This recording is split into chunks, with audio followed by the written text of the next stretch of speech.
اللہ کے نبی نے فرمایا انا من الحسین والحسین منی، اس کا ترجمہ کیا ہے؟ اللہ کے نبی نے کہا حسین مجھ سے ہے اور میں حسینی ہوں، حسین مجھ سے ہے اور میں حسینی ہوں۔ اور بول دے نہیں حسینی ہے وہ کہ نہیں ہے، تو پھر بولو اللہ دے نبی نے آکھیا میں حسینی ہاں، اللہ دے نبی نے کی آکھیا ہے، تو تسی بھی بولو اسی کی ہاں۔ اچھا، ان کو اشتباہ کہاں سے ہو گیا؟ صحیح بخاری کے اندر یہ حدیث فاطمہ رضی اللہ عنہ کے بارے میں موجود ہے، اور ایک اور صحابی ہیں ان کے بارے میں مسلم کے اندر حدیث موجود ہے، جلیبیب، اور اشعریین جو ابو موسیٰ اشعری کا قبیلہ ہے ان کے بارے میں بخاری کے اندر حدیث موجود ہے، جو ہم جواب کے اندر ذکر کرتے ہیں۔ ترمذی میں سیدنا حسین رضی اللہ عنہ کے بارے میں رسول اللہ صلی اللہ علیہ وسلم کے الفاظ ہیں کہ حسین مجھ سے ہیں اور میں حسین سے ہوں، الحسین منی و انا من الحسین، حسین مجھ سے ہیں اور میں حسین سے ہوں۔ اس کا ترجمہ کیا کر لیا کہ نبی صلی اللہ علیہ وسلم نے فرمایا کہ میں حسین نہیں ہوں، لا الہ الا اللہ، غلط معنی۔ کیا بیٹوں نے، بچوں نے باپ کی طرف منسوب ہونا ہوتا ہے یا باپ نے بیٹے کی طرف منسوب ہونا ہے؟ امتی نے نبی کی طرف نسبت کرنی ہے یا نبی نے امتی کی طرف نسبت کرنی ہے؟ اس کو ذرا ہم اس طرح سمجھیں۔ قرآن مجید میں یہود و نصارہ کے بارے میں اللہ تعالیٰ نے فرمایا، انہوں نے کیا کہا؟ یہودیوں نے کہا کہ ابراہیم علیہ السلام یہودی تھے، نصارہ نے کہا کہ ابراہیم علیہ السلام کیا تھے؟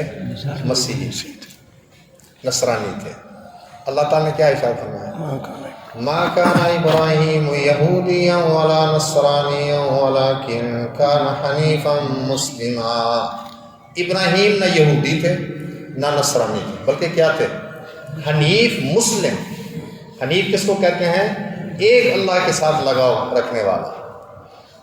ابراہیم یہودی نہیں تھے، نصرانی نہیں تھے، بلکہ حنیف تھے، صرف ایک اللہ کے ساتھ لگاؤ رکھنے والے، اور مسلم تھے اللہ کے فرمان۔ عیسیٰ علیہ السلام، موسیٰ علیہ السلام ابراہیم علیہ السلام کی اولاد سے، انہوں نے اپنی نسبت کرنی ہے اپنے باپ کی طرف، اپنے جد امجد کی طرف۔ یہ نہیں کہ تورات جو بعد میں نازل ہوئی، کہیں بعد میں نازل ہوئی، موسیٰ علیہ السلام پر، ابراہیم کے کہیں بعد نازل ہوئی، اور انجیل عیسیٰ علیہ السلام پر، ابراہیم علیہ السلام کے کہیں بعد نازل ہوئی، تو تورات کو ماننے والے اپنے آپ کو یہودی کہتے ہیں، انجیل کو ماننے والے اپنے آپ کو نصرانی کہتے ہیں۔ یہ بھی بہت زوردار الفاظ میں بات سمجھائی۔ یا اہل الکتاب لم تحاجون فی ابراہیم وما انزلت التوراۃ والانجیل الا من بعدہ۔ اے اہل کتاب، ابراہیم کے بارے میں کیوں جھگڑا کرتے کہ وہ یہودی تھے یا نصرانی تھے؟ کیوں جھگڑا کرتے؟ تورات اور انجیل تو ان کے بعد نازل کی گئی۔ تورات کو ماننے والے اپنے آپ کو یہودی کہتے ہیں، اور انجیل کو ماننے والے اپنے آپ کو نصرانی کہتے ہیں، تو یہ تو ان کے بعد نازل ہوئی، وہ یہودی نصرانی کس طرح بن سکتے ہیں؟ تو رسول اللہ صلی اللہ علیہ وسلم حسینی کس طرح بن سکتے ہیں؟ ہاں، یہ کہنا کہ حسین مجھ سے ہے اور میں حسین سے ہوں، حسین مجھ سے ہیں اور میں حسین سے ہوں، یہ ایک خاص تعلق ہے، خاص ایک مرتبہ ہے، ایک مقام ہے جو رسول اللہ صلی اللہ علیہ وسلم نے ذکر کیا۔ یہ نہیں، یہ تو سارے لوگ جانتے ہیں، خواہ مسلمان ہوں خواہ کافر، کہ حسین رضی اللہ عنہ نبی کریم صلی اللہ علیہ وسلم کے نواسے، نبی کریم صلی اللہ علیہ وسلم سیدنا حسین رضی اللہ عنہ کے نانا جی ہیں۔ یہ رشتہ داری والا جو تعلق ہے، اس سے کوئی اوپر کوئی بڑا مفہوم جو ہے اس حدیث کے اندر ذکر کیا گیا، بڑا مفہوم ذکر کیا گیا، ورنہ وہ جو نسبی تعلق ہے وہ تو سارے لوگ جانتے ہیں۔ پھر یہ کہنے کا کیا مطلب کہ حسین مجھ سے ہیں، میں حسین سے ہوں؟ یعنی ان کا مقام اللہ کے ہاں بہت زیادہ ہے، وہ میرے نقش قدم پر چلنے والے ہیں، میرے متبع ہیں۔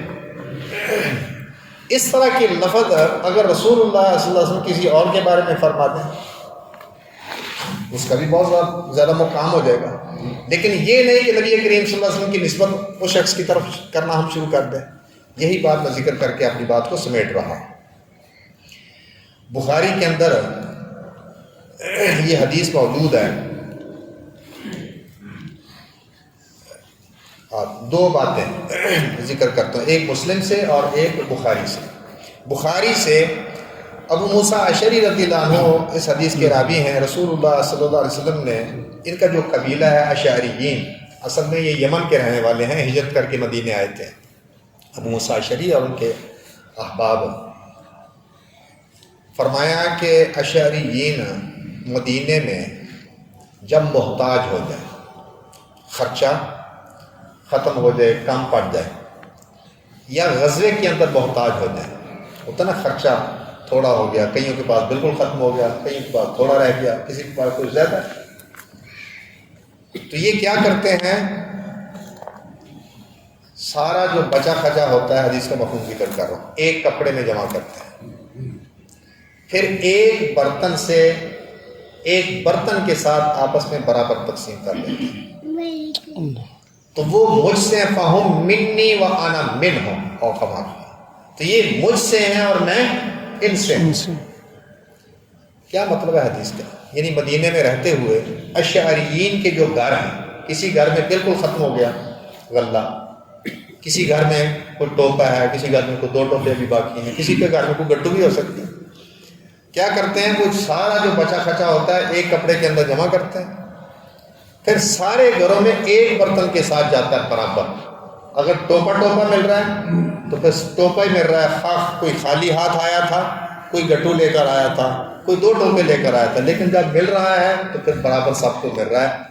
یہ اچھی خصلت ان کی جو ہے، اچھی عادت نبی کریم صلی اللہ علیہ وسلم کو پسند آئی۔ غزوے کے اندر بھی اس طرح وہ کرتے ہیں، یعنی کسی کے پاس کوئی کھجور ہے، کسی کے پاس کوئی منقع ہے، کسی کے پاس کوئی اور چیز ہے، پنیر یا کوئی اور چیز، کسی کے پاس ختم ہو گیا، کسی کے پاس تھوڑا رہے، کسی کے پاس تھوڑا زیادہ ہے، وہ سارے ایک کپڑے کے اندر جمع کرتے ہیں، پھر ایک برتن کے ساتھ جتنا سب کو گر رہا ہے، ایک برتن کے ساتھ سارے برابر آپس میں تقسیم کرتے ہیں۔ تو یہ مجھ سے ہیں اور میں ان سے ہوں۔ اب کوئی کہے کہ نبی کریم صلی اللہ علیہ وسلم نے چونکہ ابو موسیٰ اشعری رضی اللہ عنہ کے قبیلے کے بارے میں یہ بات فرمائی ہے کہ میں ان سے، وہ مجھ سے ہیں اور میں ان سے ہوں، تو نبی صلی اللہ علیہ وسلم اشعری تھے۔ کوئی کہے کہ نبی صلی اللہ علیہ وسلم فرمایا کہ میں اشعری ہوں، یہ معنی نہیں ہے، یہ غلط معنی ہے۔ اسی طرح مسلم کے اندر حدیث ہے ابو برزہ اسلمی رضی اللہ عنہ سے، ایک صحابی ہیں رسول اللہ صلی اللہ علیہ وسلم کے، جن کا نام ہے جلیبیب۔ شکلیں صورتیں اللہ تعالیٰ نے بنائی ہوئی ہیں، کوئی خوبصورت ہے تو کوئی زیادہ خوبصورت ہے اور کوئی بہت زیادہ خوبصورت ہے، لیکن اللہ شکلیں صورتیں نہیں دیکھتا، اللہ دل دیکھتا ہے، اعمال دیکھتا ہے۔ لوگ شکلیں صورتیں دیکھتے ہیں۔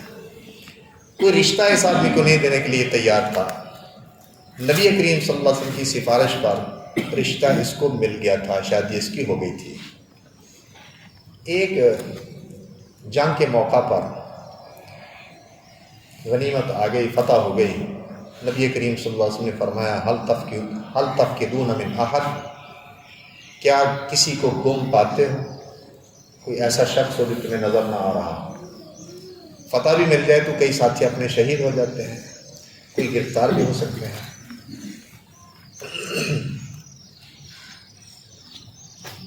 صحابہ کرام نے کہا کہ فلاں و فلاں و فلاں، فلاں فلاں اور فلاں ہمیں نظر نہیں آ رہا۔ پھر آپ نے فرمایا کہ تم کسی کو گم پاتے ہو؟ پھر صحابہ کرام نے کہا کہ فلاں فلاں اور فلاں۔ پھر آپ نے پوچھا کہ کسی کو گم پاتے ہو؟ صحابہ کرام نے کہا کہ نہیں، اور کوئی شخص نہیں۔ فرمایا وَلَكِنِّي أَفْقِدُ جُلَيْبِيبَ، لیکن میں جلیبیب کو گم پاتا ہوں، مجھے جلیبیب نظر نہیں آ رہا۔ نبی کریم صلی اللہ علیہ وسلم کے کہنے پر صحابہ کرام نے تلاشی لی، کوشش کی کہ کہیں پتہ چل جائے۔ اخیر ان کا جسد جو ہے جسم ایک جگہ پر مل گیا، ان کے ساتھ ان کے جسم کے ساتھ 7 لاشیں کفار کی پڑی ہوئی تھی۔ بتایا آقا نبی کریم صلی اللہ علیہ وسلم کو، نبی کریم صلی اللہ علیہ وسلم اس جگہ پر تشریف لے آئے، فرمایا قتل سبعۃ ثم قتلوا، او کما قال، اس نے 7 آدمی کو قتل کیا، پھر ان کافروں نے اس کو شہید کر دیا۔ تو یہ مجھ سے ہے اور میں اس سے ہوں، تو یہ مجھ سے ہے اور میں اس سے ہوں، ایک دفعہ نہیں 2 دفعہ لفظ فرمایا۔ پھر ان کے لیے قبر کھودی گئی، نبی کریم صلی اللہ علیہ وسلم نے ان کے جسم مبارک کو اپنے بازوں پر رکھ لیا، کوئی پھٹا، کوئی چارپائی، کوئی ایسی چیز موجود نہیں، سید دو عالم محمد رسول اللہ صلی اللہ علیہ وسلم کے بازو اس کے لیے چارپائی کا کام دے گئے۔ آپ نے اپنے بازو پر اسے اٹھایا ہوا ہے، قبر کھودی گئی، دفنایا گیا۔ نبی کریم صلی اللہ علیہ وسلم کے یہ الفاظ سیدنا جلیبیب رضی اللہ عنہ کے بارے میں، جن کو کوئی رشتہ دینے کے لیے یہ تیار نہیں تھا، لیکن اپنی نسبت اس کے ساتھ کیا فرمائی؟ فرمایا کہ یہ مجھ سے ہے اور میں اس سے ہوں، یہ مجھ سے ہے اور میں اس سے ہوں۔ اب کوئی کہے کہ اس کا ترجمہ یہ ہے نبی کریم صلی اللہ علیہ وسلم کہنا جلیبیبی ہیں کہ آپ نے فرمایا کہ میں جلیبیبی ہوں، غلط ترجمہ ہے۔ تو یہ غلط سمت کی طرف کئی لوگ جو ہیں چل پڑے ہیں، یہ نہیں سمجھتے کہ اس کا فائدہ کس کو پہنچ رہا ہے۔ کیا ہم اہل بیت کے منکر ہیں؟ اپنے ایمان کا بیڑا غرق کرنا ہم نے اہل بیت کے بارے میں کوئی بات کر کے؟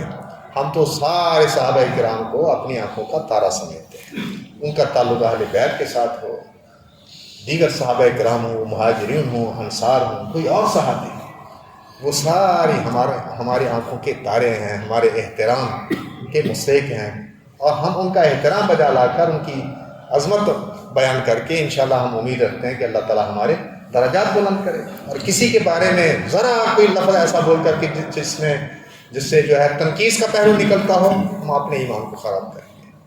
تو یہ معنی بالکل نہیں ہے کہ نبی کریم صلی اللہ علیہ وسلم فرمایا کہ میں حسینی ہوں، نہیں، اگر حسینی والا معنی نکلتا ہے تو پھر یہ بھی کہو کہ نبی کریم صلی اللہ علیہ وسلم فرمایا کہ میں اشعری ہوں، نبی صلی اللہ علیہ وسلم فرمایا کہ میں جلیبیبی۔ یہ معنی نہیں، یہ خاص تعلق ہے کہ یہ لوگ اللہ کے ہاں بہت مقرب ہیں، بہت زیادہ مقام ہے ان کا۔ تو اللہ تعالیٰ ہمیں جو صحیح لائن ہے، وسطیت والی، اعتدال والی، نہ غلو والی نہ افراط والی، ہمیں اللہ تعالیٰ اس سے بچائے، اور جو دین وسط ہے، دین اسلام، کنتم خیر امہ، یہ جو ابھی میں نے آیت پڑھی، وَكَذَلِكَ جَعَلْنَاكُمْ أُمَّةً وَسَطًا، اللہ تعالیٰ ہمیں امت وسط پر ہی رکھے، اور غلو اور افراط تفریط والے مسلک سے اور اس موقف سے ہمیں بچا کر رکھے۔ اقول قولی ھذا واستغفر اللہ لی ولکم ولسائر المسلمین واستغفروہ۔